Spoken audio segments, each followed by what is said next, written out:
এই কুখ্যাত খুনে বছরের পর বছর দীর্ঘ 13টি বছর কোরআনের পাখি আল্লামা দেলোয়ার হোসেন সাইদিকে বন্দী করে রেখেছিল। এমনকি ইনজেকশন পুশ করে এই জান্নাতিওয়ালা মানুষকে এই দুনিয়া থেকে বিদায় করে দিয়েছে। শুধু তাই নয়, বাংলার অসংখ্য মানুষদেরকে আইনাগর নামক জায়গায় বন্দী করে ধুকে ধুকে মেরেছে। ঠিক কিনা? তোমার জন্য এই আইনাগর তৈরি হয়ে রয়েছে বাংলার মাটিতে। ঠিক কিনা? বীর মুসলমান ধরওয়াল কোরআন, বীর মুসলমান ধরওয়াল কোরআন, ফেরায়ে আনো সেই হারানো সম্মান। লিল্লাহে তাকবীর, লিল্লাহে তাকবীর, ও তাকবীর ধ্বনি ধরায় আর একবার। বীর মুসলমান ধরওয়াল কোরআন, ফেরায়ে আনো সেই হারানো সম্মান। যে তাকবীর শুনে ওরে মুসলমান ভয় কাঁপিত কাফের বেঈমান। যে তাকবীর শুনে ওরে মুসলমান ভয় কাঁপিত কাফের বেঈমান। সত্যের সেই হুঙ্কার তোলরে একবার, সত্যের সেই হুঙ্কার তোলরে আরেকবার। পাপ দুনিয়া ভেঙে কররে চুরমার। লিল্লাহে তাকবীর, লিল্লাহে তাকবীর, ও তাকবীর ধ্বনি ধরায় আর একবার। যে ঈমান বলে ওরে মুসলমান শোষণ করেছিলি দুনিয়া জাহান। যে ঈমান বলে ওরে মুসলমান শোষণ করেছিলি দুনিয়া জাহান। সত্যের সেই হুঙ্কার তোলরে আরেকবার, সত্যের সেই হুঙ্কার তোলরে আরেকবার। পাপ দুনিয়া থেকে, পাপ দুনিয়া থেকে, পাপ দুনিয়া থেকে সবাই মেরে অন্যায়কে দূর করে দাও। লিল্লাহে তাকবীর, লিল্লাহে তাকবীর। আল্লাহ রাব্বুল আলামিন তিনি বলছেন, যখন কোরআনের আলোচনা করা হয়, কোরআন থেকে পাঠ করা হয়, একজন ঈমানদারের ঈমান বেড়ে যায়। কথা বলেন ঠিক কিনা? আল্লাহর নবীর কাছে এক সাহাবী এসে প্রশ্ন করলেন, ইয়া রাসূলুল্লাহ, ইয়া হাবিবাল্লাহ, আমার ভিতরে যে ঈমান আছে আমি কিভাবে বুঝবো? আল্লাহর নবী বিশ্ব নবী মুহাম্মদুর রাসূলুল্লাহ সাল্লাল্লাহু আলাইহি ওয়াসাল্লাম বলছেন, হে সাহাবী, যখন তুমি কোনো ভালো কাজ করবে, যখন তুমি কোনো ভালো কাজ করবে তোমার ভিতরে আনন্দ উপলব্ধি করতে পারবে। আর যখন কোনো খারাপ কাজ করতে যাবে তখন তুমি ভাবতে পারবে যে এটা ভালো, এটা খারাপ, এটা অন্যায়, এটা ন্যায়। যখন এইটা নির্ণয় করতে পারবে রে সাহাবী, মনে রাখবে তোমার ভিতরে ঈমান রয়েছে। কোন সুবহানাল্লাহ। তাহলে মহাগ্রন্থ আল কোরআনের আয়াত এবং হাদিস শোনার পরে যদি কোনো বাতিল শক্তিদের কলিজায় আগুন ধরে যায়, আমাদের কি করার কোনো কিছু আছে? এই কোরআন কার বাণী? কে কথা বলেন? কোরআন কার বাণী? আল্লাহর বাণী। এই কোরআনের আইন চিরতরে এই বাংলার জমিন থেকে দাবিয়ে দেওয়ার জন্য স্বৈরাচারী শেখ হাসিনা চক্রান্ত করেছিল কিনা? তারা শরীফ থেকে শরীফা করার জন্য বই থেকে শিক্ষা ব্যবস্থা ধ্বংস করছিল। কিন্তু আল্লাহ রাব্বুল আলামিন বলছেন, হে বান্দারা, এই কোরআনের দায়িত্ব স্বয়ং আমি আল্লাহ রাব্বুল আলামিন নিয়েছে। এই কোরআন দুনিয়ার মানচিত্র থেকে কোনো বেঈমান ছড়াতে পারবে না। কথা বলেন ঠিক কিনা? কোরআন হলো এই দুনিয়ার জীবন্ত গ্রন্থ। তুমি প্রশ্ন করলে উত্তর পাবে, তুমি প্রশ্ন করলে উত্তর পাবে, এমন প্রাণবন্ত কোরআন হলো এই দুনিয়ার জীবন্ত গ্রন্থ। যদি প্রশ্ন করো তোমার নাম কি হে প্রাণপতিম, বলবে তো কুলিল্লাহু লা কুরআনুন কারীম। যদি প্রশ্ন করো কোরআন তোমার দেশের বাড়ি কই, বলবে তো কোন লাউহে মাহফুজ ঠিকানা হীন নয়। কথা বলেন ঠিক কিনা? ইন্না নাহনু নাযালনা যিকরা ওয়া ইন্না লাহু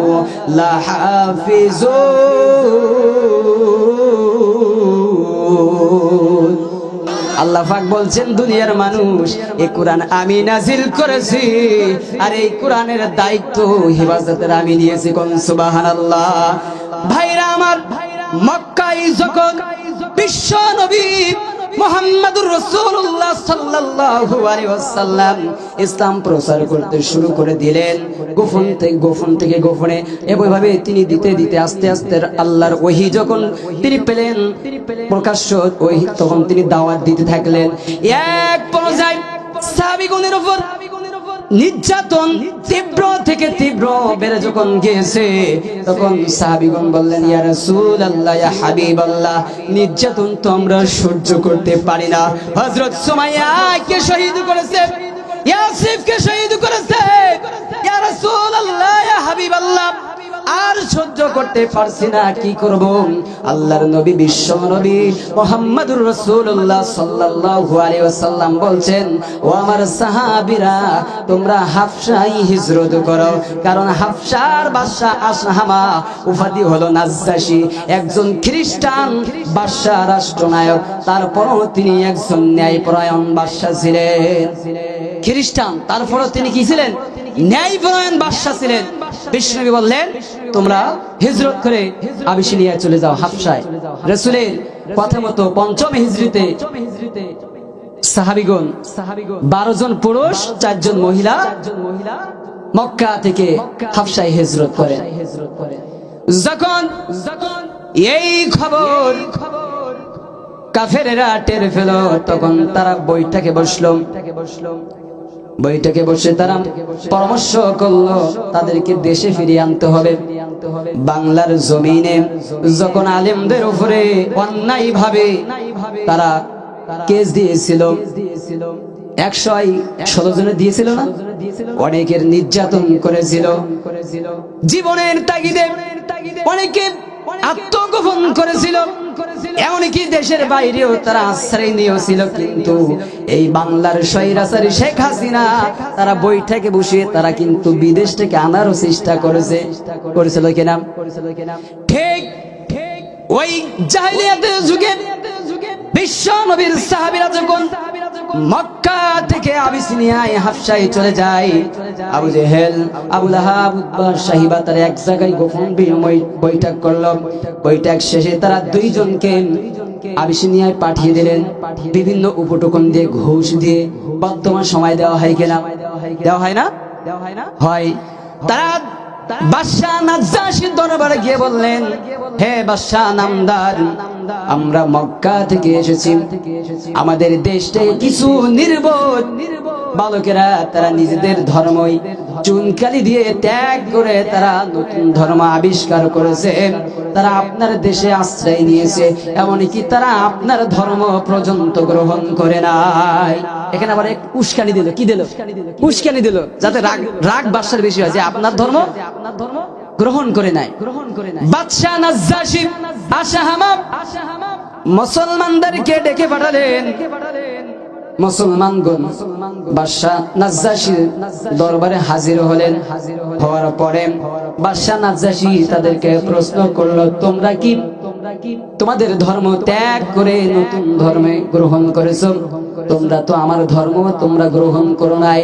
তখন মুসলমানদের পক্ষ থেকে হযরতে জাফর ইবনে আবি তালিব রাদিয়াল্লাহু তাআলা আনহু তিনি উত্তর করলেন, হ্যাঁ বাদশা, আমরা ছিলাম মদখোর, আমরা ছিলাম জিনাখোর, আমরা মানুষের উপর অন্যায় ও নির্যাতন চালাতাম, কিন্তু বিশ্ব নবী এমন একজন মহামানব দুনিয়াতে আগমন করেছেন এবং তার উপরে এমন একটা কিতাব নাজিল হয়েছেন যার সংস্পর্শে এসে আমরা সমস্ত অন্যায়গুলো ছেড়ে দিয়েছি।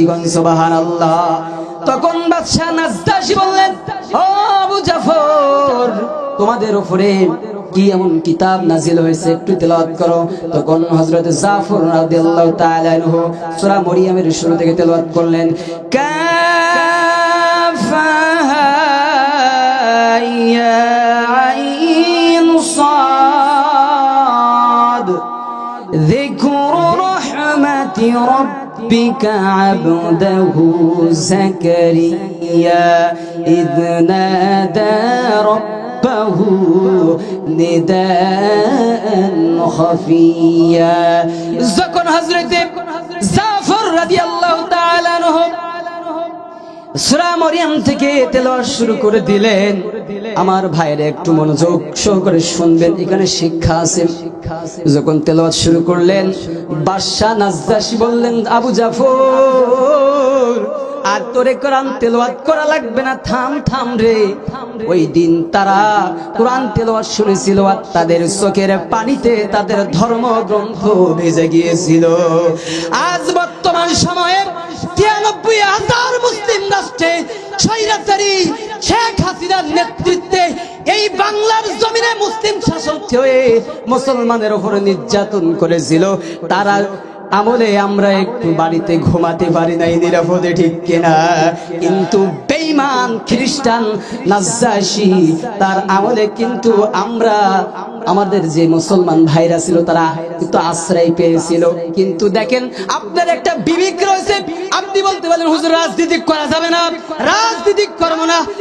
আপনি করতে পারেন আওয়ামী লীগ, করতে পারেন বিএনপি, করতে পারেন জামাত ইসলাম, চরমনাই, কোনো বাধা নাই। কিন্তু ভাইরা আমার, আপনাদের একটা দিল আছে, আপনাদের একটা কলব আছে। আপনি ন্যায় অন্যায় আপনি দেখতে বুঝতে পারেন। আপনার নেতা যদি ভালো থাকে আপনি সেই নেতার অনুসরণ করবেন। যদি আওয়ামী লীগের ভাইরা যদি ভালো কাজ করবেন তাহলে আপনার আওয়ামী লীগকে সাপোর্ট করবেন। বিএনপির ভাইরা যদি ভালো কাজ করে, তাহলে নবীজির আদর্শে যদি তারা আদর্শিত হয়ে দেশে যদি ভালো কাজ করে আপনারা মেনে নেবেন। এখানে জামাত ইসলাম বলে কোনো কথা নয়, কিন্তু কোরআনের আইন বাংলার জমিনে প্রতিষ্ঠিত করার একটাই মাত্র ওয়াতাসিমু বিহাবলিল্লাহি জামিআ। আল্লাহ রাব্বুল আলামিন বলছেন, হে দুনিয়ার মানুষেরা, তোমরা ঐক্যবদ্ধভাবে আমি আল্লাহর রজ্জুকে আঁকড়ে ধরো। তাহলে আমরা দল মত নির্বিশেষে আমরা বিগত দেখেছি আওয়ামী লীগকে দেখেছি ক্ষমতায়, বিএনপিকে দেখেছি ক্ষমতায়, আমরা জাতীয় পার্টিকে দেখেছি, তত্ত্বাবধায়ককে দেখেছি। আমরা একটাবার একমাত্র আল্লাহর কোরআনওয়ালাদের হাতে আমরা বাংলার ক্ষমতাটা দিতে চাই। কোরআন দিয়ে এই বাংলার জমিনে আল কোরআনের আইন বাস্তবায়িত চালু করার জন্য আমরা সকলে ঐক্যবদ্ধভাবে কোরআন আলাদের যদি সাপোর্ট করি, অবশ্যই অবশ্যই বাংলার জমিনে ইসলামী রাষ্ট্র কায়েম হবে। কথা বলেন ঠিক কিনা? প্রিয় ভাইরা আমার, আবু জেহেল, আবু লাহাব, উতবা, সাহিবা এই কোরআনের আয়াত শোনার জন্য, বাণী শোনার জন্য সারাটা দিন তারা কি করতো? রাসূলের বিরোধিতা করত, রাসূলের উপরে নির্যাতন করত, কোরআন আওলাদের উপরে নির্যাতন করত। আর রাতের বেলায় গিয়ে তারা রাসূলের ঘরে চতুর্দিকে তারা কোরআন তেলাওয়াত শুনতো, ঠিক কিনা? যখন সকাল হয়ে যায়, একত্রিত হয়, পরে তারা পরামর্শ করলো আর কাউকে যাওয়া যাবে না। আমরা যদি নিতারা যদি কোরআন শুনি তাহলে আমাদের কোনো আইন মানবে না। তারা তখন সিদ্ধান্ত নিল, ওয়াকালাল্লাযীনা কাফারু লা তাসমাউ লিহাদাল কুরআনি ওয়ালগাউ ফীহি লাআল্লাকুম তাগলিবুন। চিল্লাই বলেন আল্লাহু আকবার। ভাইরা আমার, তারা সিদ্ধান্ত নিল যেখানে কোরআনের কথা বলা হবে তোমরা কথাগুলো শুনবা না, কোরআনের কথা শোনা যাবে না। কোরআনের কথা যেখানে বলা হবে, কোরআনের থেকে যারা আলোচনা করবে তোমরা বাধা দেবে, এমনকি তোমরা শোরগোল সৃষ্টি করবে যাতে তোমরা জয়ী হতে পারো। ঠিক আমাদের বাংলার জমিনে ওই আবু জেহেল মার্কা লোক ছিল কিনা? ছিল না? দেশটার 12টা বাজিয়েছে না? দেশটা দেউলিয়া বানাইছে রে সাবেক প্রধানমন্ত্রী রে। ভুল বলছি নাকি? দেশটা দেউলিয়া বানাইছে রে সাবেক প্রধানমন্ত্রী রে। ওরে সোনার বাংলা শোষণ করলো, সোনার বাংলা শোষণ করলো, লইটা ফুইটা খাইয়া রে সাবেক প্রধানমন্ত্রী রে। ওরে কোথায় গেল কামরুল ইসলাম, কোথায় কাদের কাকা? ওদের কথায় ওই মহিলার স্যাটাং স্যাটাং কথা ছিল কিনা? এই কথা কোন না কেন? চ্যাটাং চ্যাটাং কথা ছিল না? খেলা হবে হয়েছিল কিনা? কোথায় গেল কামরুল ইসলাম, কোথায় কাদের কাকা? ওদের কথাই ওই মহিলার স্যাটাং স্যাটাং কথা। ওদের দলের লোকের ভাসাইয়া, দলের লোকের ফেলাইয়া দিল্লি করলা বাসারে সাবেক প্রধানমন্ত্রী রে। কথা বলেন ঠিক কিনা? ও যে 41 সাল পর্যন্ত ক্ষমতায় থাকিবে, নমরুদের মতো দেশটা শোষণ করিলে, ওরে ছাত্রদের রক্ত নিয়া, ছাত্রদের রক্ত নিয়া কেমন খেলা খেললা রে সাবেক প্রধানমন্ত্রী রে। কথা বলেন ঠিক কিনা? এই আবু জেহেল, আবু লাহাব, ফিরাউন, নমরুদ ফেল করেছে তারা। নমরুদ, ফিরাউন, হামান, কষ্ট হচ্ছে নাকি? নমরুদ, ফিরাউন, হামান এদের মারতে লাগাইনি কামান। নমরুদ, ফিরাউন, হামান এদের মারতে লাগাইনি কামান। কোনকে নাকি নুল দরিয়ায় সবাই মাইরাছে, সবাই সাল্লে আমার আল্লাহ ধরেছে। কথা বলেন ঠিক কিনা? নমরুদের ছিল কত আশা, তাকে চালাইছে ন্যাংরা মশা। কথা বলেন ঠিক কিনা? নমরুদের ছিল কত আশা, তাকে চালাইছে ন্যাংরা মশা। জুতা পিটা খেয়ে এসেছে দুনিয়া ছেড়েছে, হাসিনা এক কাপড়ে দেশ ছাড়েছে অহংকার করার কারণে। এজন্য আল্লাহ পাক বলছেন, ওয়া ইবাদুর রহমানিল্লাযীনা ইয়ামশুনা আলাল আরদি হাওনা ওয়া ইযা খাতাবাহুমুল জাহিলুনা ক্বালু সালামা। আল্লাহ রাব্বুল আলামিন বলছেন, যারা রহমানের বান্দা হবে, যারা একমাত্র আল্লাহর বান্দা হবে, তারা কোনোদিন অহংকার করতে পারে না। তাদের ব্যবহার থাকবে নম্র, আর তাদের সাথে যখন মূর্খরা কথা বলবে তাদেরকে বলবে সালাম। কথা বলেন ঠিক কিনা? ভাইরা আমার, এজন্য আল্লাহ রাব্বুল আলামিন কুরআনুল কারীমের ভিতরে বলছেন, দুনিয়ার মানুষরা অহংকার করা যাবে না, অহংকার যে করবে সে তার পতন হবে। কথা বলেন ঠিক কিনা? এই স্বৈরাচার হাসিনা যদি কয়েকটা কাজ যদি ভালো করতো, কোনদিন তার ক্ষমতা কেউ নিতে পারতো না। তার 1 নম্বর হলো যদি আলেমদের উপরে যদি নির্যাতন না করতো, 2 নম্বর যদি শিক্ষা ব্যবস্থার ভিতরে যদি নাস্তিকতা না প্রবেশ করাতো, এই কোরআনওয়ালাদের যদি সাপোর্ট করতো, খোদার কসম করে বলতেছি মৃত্যুর আগে শেখ হাসিনার কাছ থেকে কেউ ক্ষমতা নিতে পারতো না। তিনি দেশের জন্য ভালো করছেন, অনেক উন্নত করেছেন, আমরা মানি, স্বীকার করি। আওয়ামী লীগের ভাইরা অসন্তুষ্ট হবেন না, আপনাদের তো দোষ না, আপনারা সাপোর্ট করেছেন। নেতা যদি ভুল করে তার আপনার কি গালি দিতে হবে নাকি? আপনি কি ভুল করছেন? না, যে অন্যায় করবে তার শাস্তি সেভাবে। আওয়ামী লীগের ভাইরা আমার মুসলমান ভাই, তিনি ভাই, আল মুসলিম আখুল মুসলিম, মুসলমান মুসলমানের ভাই। এই জন্য ভাইরা আমার, এই দুনিয়ার ভিতরে সর্বপ্রথম অহংকার করেছিল মিস্টার ইবলিস। জানা আছে কিনা? আল্লাহ রাব্বুল আলামিন বাবা আদম আলাইহিস সালামকে সৃষ্টি করার পর, আল্লাহ রাব্বুল আলামিন বাবা আদম আলাইহিস সালামকে সৃষ্টি করার পর আল্লাহ পাক বলছেন, ও আমার ফেরেশতারা আদমকে সিজদা করো। তখন ইবলিস কি করল? ওয়া ইয কুলনা লিল মালাইকাতি সুজুদু লিআদম ফাসাজাদু ইল্লা ইবলিস আবা ওয়াসতাকবারা ওয়া কানা মিনাল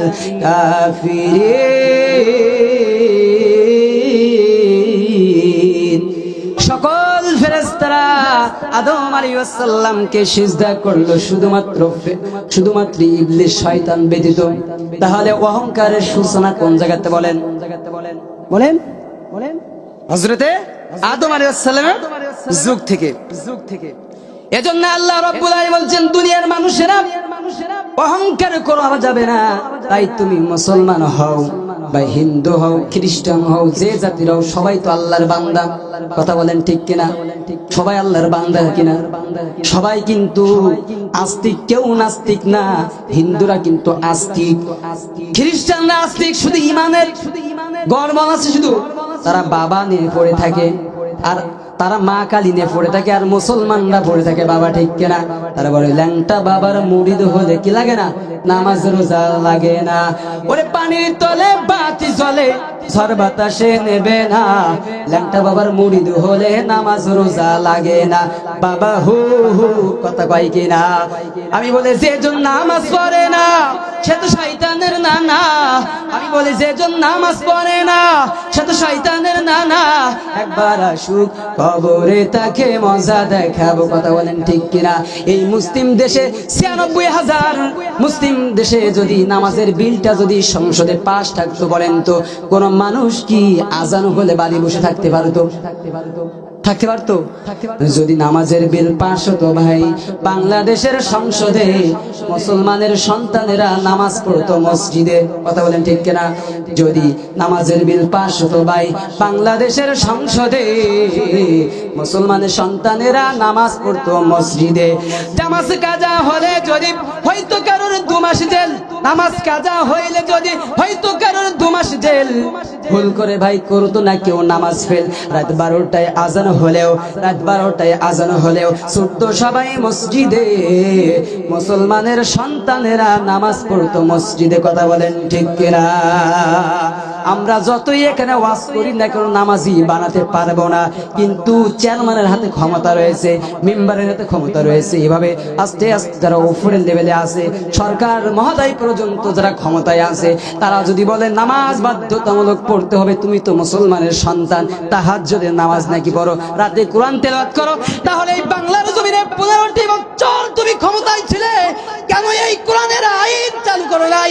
ওয়াকিমুস সালাতা ওয়া আতুজ যাকাতা ওয়ারকাউ মা'আর রাকিঈন।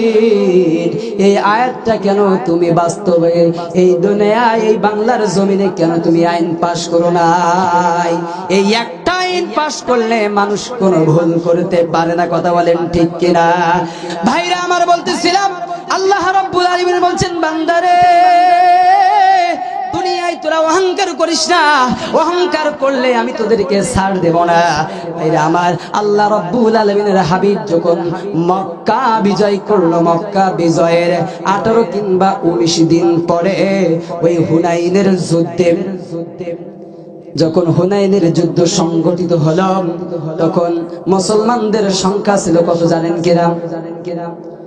মুসলমানের সংখ্যা রাসূলের সাহাবীগণ ছিল ১০,০০০, নমুসলিম ছিল ২,০০০, মোট ১২,০০০ সৈন্য নিয়ে যখন তারা ওই হুনাইনের যুদ্ধে গেল, তখন তারা সংখ্যাধিক্যতার কারণে অহংকার করে বলছিল, বিশেষ করে হযরত সালামা রাদিয়াল্লাহু তাআলা তারা বলল, আজ মুসলমানের জয় নিশ্চিত।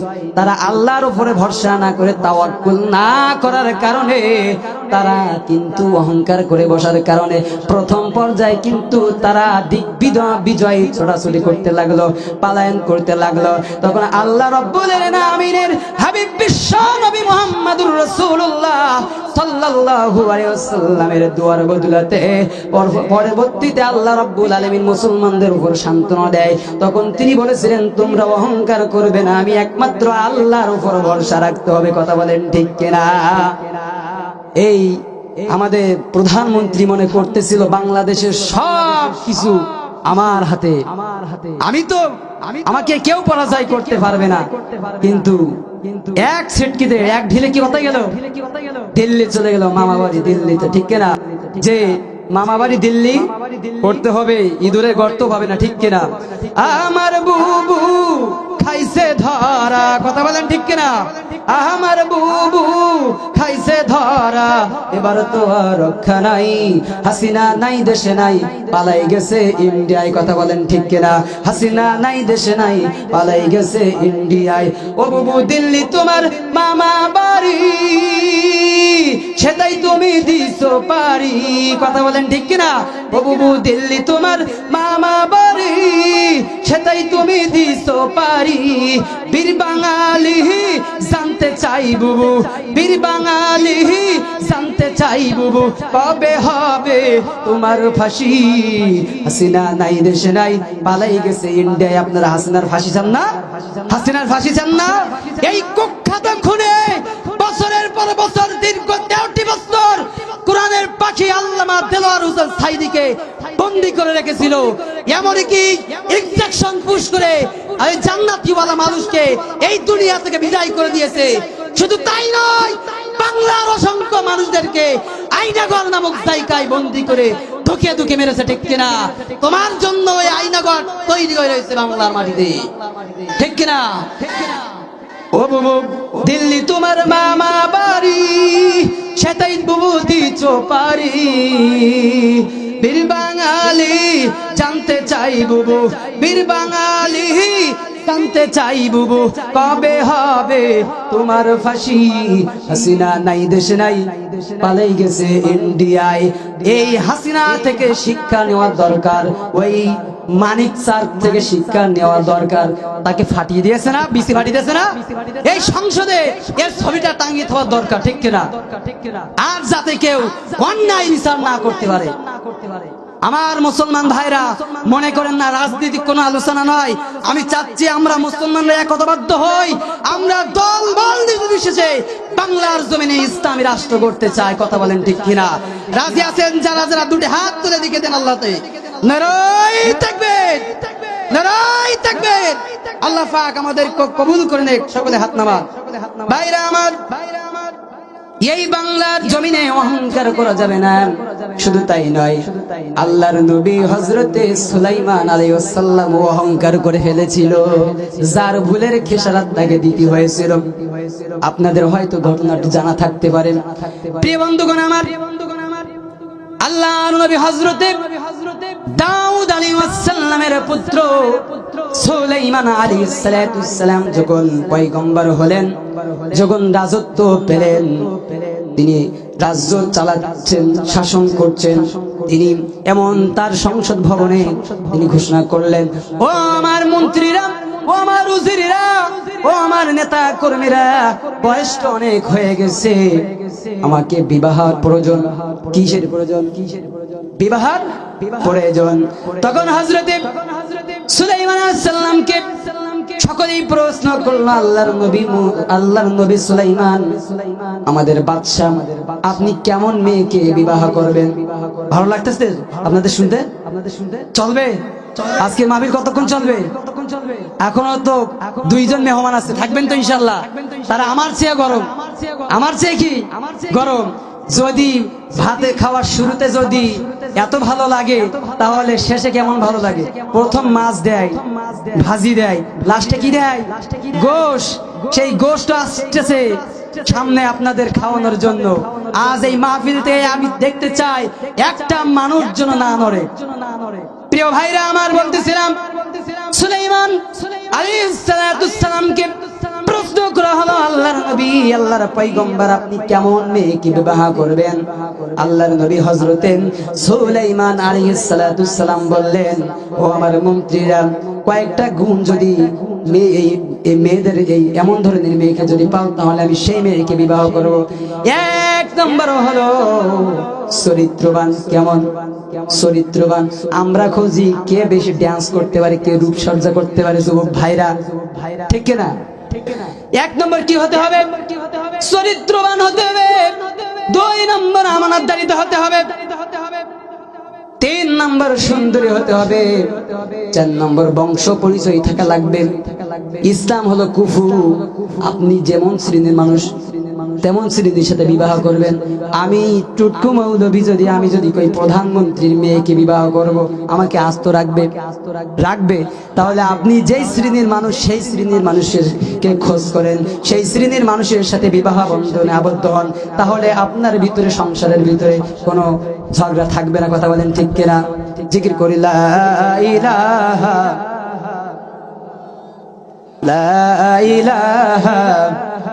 আল্লাহ মাবুদ প্রভু আমাদের, রাসূল আরবি নেতা আমাদের। আল্লাহ মাবুদ প্রভু আমাদের, রাসূল আরবি নেতা আমাদের। কুরআন ও হাদিস পাক আমাদের, কুরআন ও হাদিস পাক আমাদের। কণ্ঠে মোদের একই কালেমা, লা ইলাহা ইল্লাল্লাহ, লা ইলাহা ইল্লাল্লাহ। আমরাই গর্ব ইসলামী রাজ, এই নীতি ভরা এক নতুন সমাজ। কারা কারা করতে রাজি আছেন? দুটি হাত তুলে দেখে যান। আমরাই গর্ব কুরআনের রাজ, এই নীতি ভরা এক নতুন সমাজ।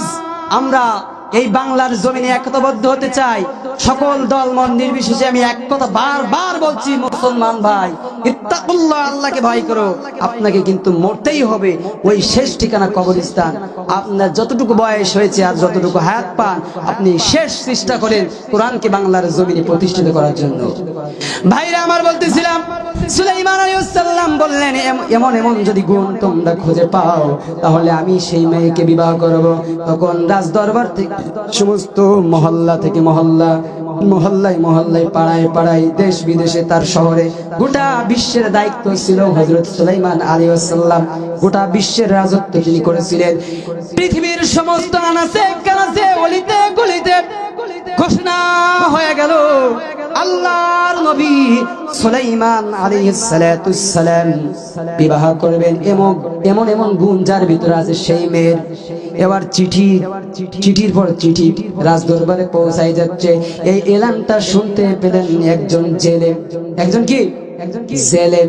জেলে সারাটা দিন মাস ধরে যখন বিকেল বেলায় বাজারে নিয়ে যায়, তখন তিনি শুনতে পেলেন যে আমাদের বাদশা, আমাদের নবী সুলাইমান আলাইহিস সালাতুস সালাম বিবাহ করবেন। যে গুণের কথা বলছে সব গুণ তো আমার মেয়ের ভিতরে আছে, শুধুমাত্র আমি জেলে। শুধুমাত্র কি? আমি জেলে। বংশটা কি? জেলের বংশ।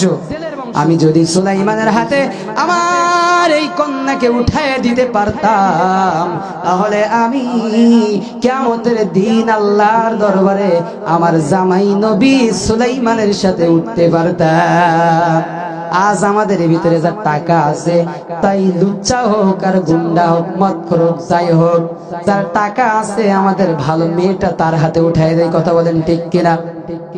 কিন্তু আমরা এটা বুঝি না যে আমরা আমাদের সন্তানকে একজন নেককার ছেলের হাতে উঠায় দেই, এটা আমরা বেশি না।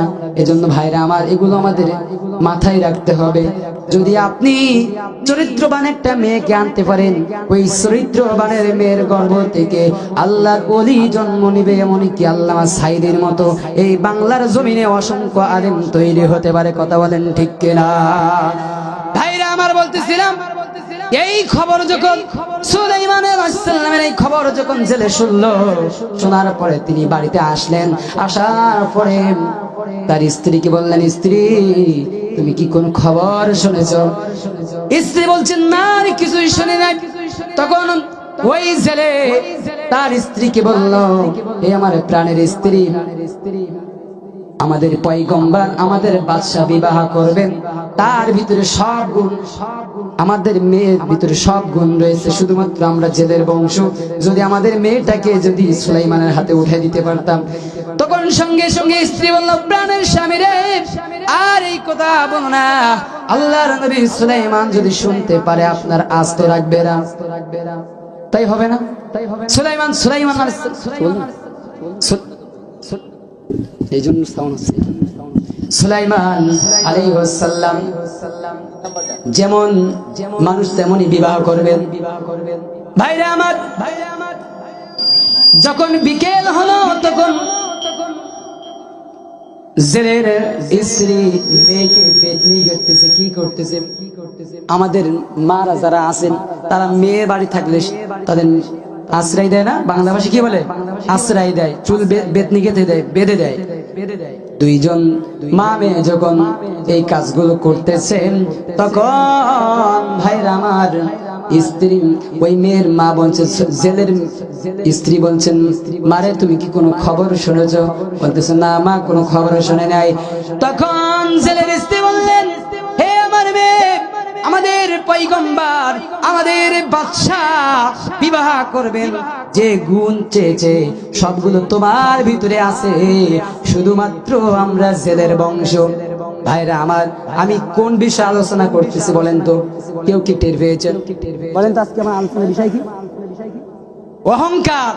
ওয়াইবাদুর রাহমানিল্লাযীনা ইয়ামশুনা আলাল আরদি হাওনা। রহমানের বান্দা যারা হবে তারা কোনোদিন অহংকার করে দুনিয়ায় চলতে পারে না। প্রাণ প্রিয় কাগজটা কই? প্রাণ প্রিয় নলিয়ানবাসী দিলের কান দিয়ে শ্রবণ করেন, এই দুনিয়ায় যেই অহংকার করেছে তার পতন হয়েছে। এজন্য আল্লাহ রাব্বুল আলামিন বলছেন, দুনিয়ার মানুষ অহংকার করো না, অহংকার হলো আমার চাদর, শ্রেষ্ঠত্ব আমার লুঙ্গি স্বরূপ। এই দুইটা নিয়ে যারা টানাটানি করবে আমি আল্লাহ তাদেরকে জাহান্নামে নিক্ষেপ করব। কোথায়? জাহান্নামে নিক্ষেপ করব। প্রিয় ভাইরা, বলতেছিলাম যখন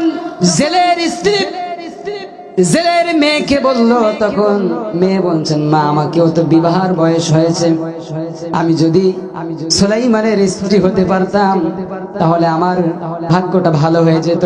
সঙ্গে সঙ্গে তার মা তার গালে কি দিলেন? থাপ্পড় দিলেন।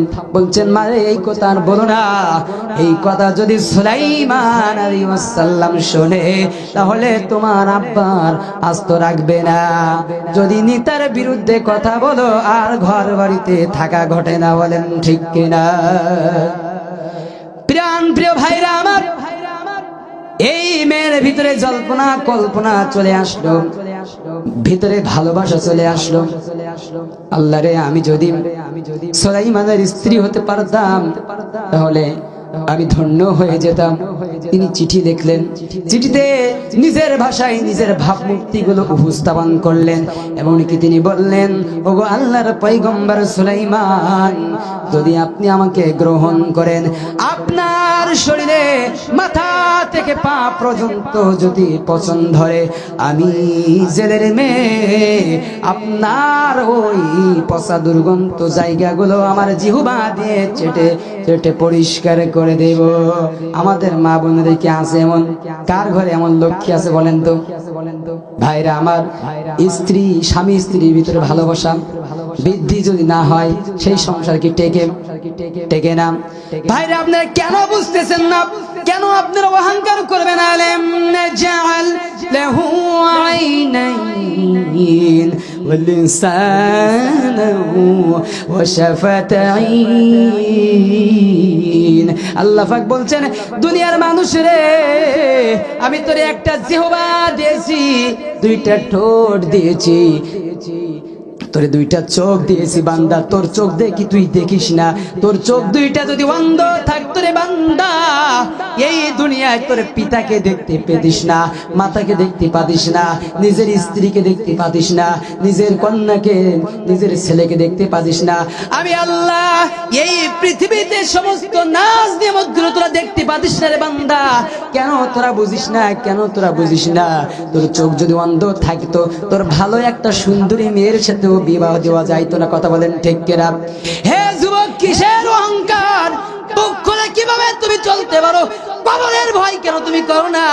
আমাদের এই যুবক শ্রেণীর মানুষেরা আছে রাস্তার ধারে দিয়ে, আমাদের মুরব্বীরা ঘুমিয়ে আছে। তোর মতন কত যুবক রাস্তার কোল ঘেঁষে শুয়ে আছে মাটির অন্ধকার ঘরে রে যুবক। আর তুই মোবাইলে গান বাজাতে বাজাতে তোরা যাস। এই গান বাজনা বন্ধ কর। ওই কবরবাসী বলে, হে প্রতীক, আমাদের জন্য একটু সূরা ফাতিহা সূরা ইখলাস পড়ে দোয়া করে যা। আর আমরা গান বাজনা বন্ধ শোনাতে যাই। কথা বলেন ঠিক কিনা? পৃথিবীতে কেউ স্থায়ী হয় না, হোক না সে ফিরাউন কিবা নমরুদ, কেউ ভাবে চিরদিন রয় না। পৃথিবীতে কেউ স্থায়ী হয় না, হোক না সে ফিরাউন কিবা নমরুদ, কেউ ভাবে চিরকাল রয় না। কথা বলেন ঠিক কিনা? মিনহা খালাকনাকুম ওয়া ফিহা নুঈদুকুম ওয়া মিনহা নুখরিজুকুম তারাতান উখরা। বান্দারে, এই মাটি থেকে তোকে সৃষ্টি করা হয়েছে, এই মাটির ভিতরে আমি তোরে নিব, আবার এই মাটি থেকে তোকে উঠাবো। উঠানোর পরে কিয়ামত দিবসে তোর বিচার হবে। তোর আমলনামা যদি ভালো না হয়, ওই চিরস্থায়ী জাহান্নাম তোর হবে ঠিকানা। কথা বলেন ঠিক কিনা? আমার প্রাণ প্রিয় যুবক ভাইরা, আমিও তোমাদের মতন একজন যুবক, ঠিক কিনা? এই যুবক বয়সে হযরতে ওমর 27 কিংবা 26 বছরে ইসলাম গ্রহণ করে কালিমার পতাকা ইসলামের তলোয়ার হাতে নিয়েছে, আর তোমার মতো যুবক আজ মোবাইল নিয়ে ঘরে বসে আছো, ফেসবুক নিয়ে কথা বলেন ঠিক কিনা? বলতেছিলাম আল্লাহ বলছেন বান্দারে আলাম নাজআল লাহু আইনাইন ওয়া লিসানাহু ওয়া শাফাতাইন, বান্দা তোর দুইটা চোখ দিয়েছি, এমনই কি তোর একটা জিহ্বা দিয়েছি, যেই জিহ্বা দিয়ে পৃথিবীর বুকে হাজার হাজার রকমের খাদ্য আছে, কথা বলেন ঠিক কিনা? তেঁতুলের স্বাদ একরকম, আমরা টক একরকম, নইল আছে না, নইলের টক একরকম, আমের স্বাদ একরকম, কুমড়া মিষ্টি কুমড়ার স্বাদ একরকম, ইলিশ মাছের স্বাদ একরকম আছে কিনা, গরুর মাংস একরকম, মুরগির মাংস একরকম, হাজার হাজার দুনিয়াতে খাবার রয়েছে রে বান্দা, ওই একটা জিহ্বা দিয়ে তুই প্রত্যেকটা খাদ্যর স্বাদ নিতে পারিস, কেন তোরা আমার নিয়ামত করবি না, নিয়ামতের প্রশংসা করবি না? লাইন শাকারতুম লাযিদান্নাকুম ওয়া লাইন কাফারতুম ইন্না আযাবি লাশাদীদ। আল্লাহু আকবার। আল্লাহ পাক বলছেন তোরা আমার নিয়ামতটা শুকর আদায় কর, আমার নিয়ামতের অকৃতজ্ঞতা হয়ো না। আমি আল্লাহর আযাব বড় ভয়ঙ্কর, আমি যাকে ধরি আর তাকে ছাড়ে দেই না। একটু জিকির করে লা ইলাহা।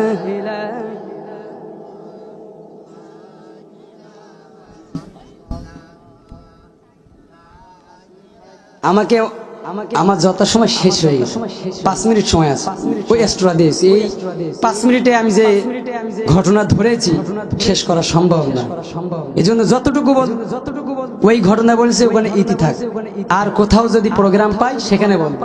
আমি এখানে আরেকটু 5 মিনিটে কিছু কথা বলে আমার আলোচনা শেষ করবো ইনশাআল্লাহ।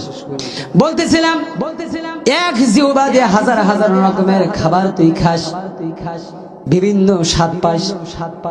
ভাইরা আমার, আল্লাহ পাক যদি আপনাকে একটা হাত পঙ্গু করে দিত, একটা চোখ বন্ধ করে দিত, অন্ধ করে দিত, তোরে লোলা বানিয়ে দিত, বাজারে বাজারে ভিক্ষা করে খাদিস, তোর এই অহংকার থাকতো না। কথা বলেন ঠিক কিনা? এমনও হতে পারে এখন তুমি কোটিপতি, সকাল না হতে ফকির হতে পারো কিনা? এই জন্য আল্লাহ পাক বলছেন ওয়া ইবাদুর রাহমানিল্লাযীনা ইয়ামশুনা আলাল আরদি হাওনা। বান্দারে তোরা অহংকার করিস না, রহমানের বান্দা যারা হবে তারা দুনিয়ার জমিনে অহংকার করতে পারে না। একটু ভাবরে বান্দা, এই 3.5 হাত বডির ভিতরে আমি একটা পরীক্ষামূলক প্রশ্ন আপনাদের কাছে ফেলে যাব, প্র্যাকটিক্যালে বাড়ি যাবেন, আজ রাতের পরীক্ষা করবেন। আপনার নিজের হাতের 8 বিঘা, কয় বিঘা? পা থেকে মাথা পর্যন্ত সোজা দাঁড়াবেন, দাঁড়িয়ে নিজের হাতে 8 বিঘা হবেন। আবার পাখির ডানার মতো যদি 2টি হাত মিলায় দেন, ওই 2 হাতের আঙুলের মাথা চিহ্ন করবে, চিহ্ন করে দেখবে 8 বিঘা নিজের হাতে। পা থেকে হাঁটু পর্যন্ত, হাঁটু থেকে কোমর পর্যন্ত, কোমর থেকে বুক পর্যন্ত, বুক থেকে মাথা পর্যন্ত, মোট হলো 8 বিঘা। আল্লাহ রাব্বুল আলামিন আপনাকে আমাকে এত সুন্দর করে সৃষ্টি করেছে বান্দা, তারপরে দুনিয়াতে অহংকার করি, জামার কলোয়ার ছেড়ে দিয়ে। কথা বলেন ঠিক কিনা? একটু ক্ষমতা পেলে আমরা অন্যায় করি, হালাল হারাম আর মানি চলে না, ঠিক কিনা? হালাল হারাম না মানিয়া কত টাকা করছো কামাই, এত টাকা রাখবা কোথায়? কাফনের তো পকেট নাই। কথা বলেন ঠিক কিনা? হালাল হারাম না মানিয়া কত টাকা করছো কামাই, এত টাকা রাখবা কোথায়? কাফনের তো পকেট নাই। টাকা পয়সা লইয়া কি কেউ কবরে গেছে? ওরে মানুষ হইছো বেহুশ দুনিয়ার পিছে, কি জবাব দিবি রে তুই আল্লাহরই কাছে? এমন আছে লোক দল রদ বদল করে কিনা, সুযোগবাদী ঠিক কিনা? যখন যেমন তেমন সেজে হরেক সুরে গাহি গান, মসজিদে যাই মন্দিরে যাই, আমরা কেমন মুসলমান? খুনি হাসিনার দলে যাই, খালেদার দলে যাই, জামাতে যাই কিংবা 18 চরমোনা যাই, আমরা কেমন মুসলমান? তুই মুসলমান ধরে আল কোরআন,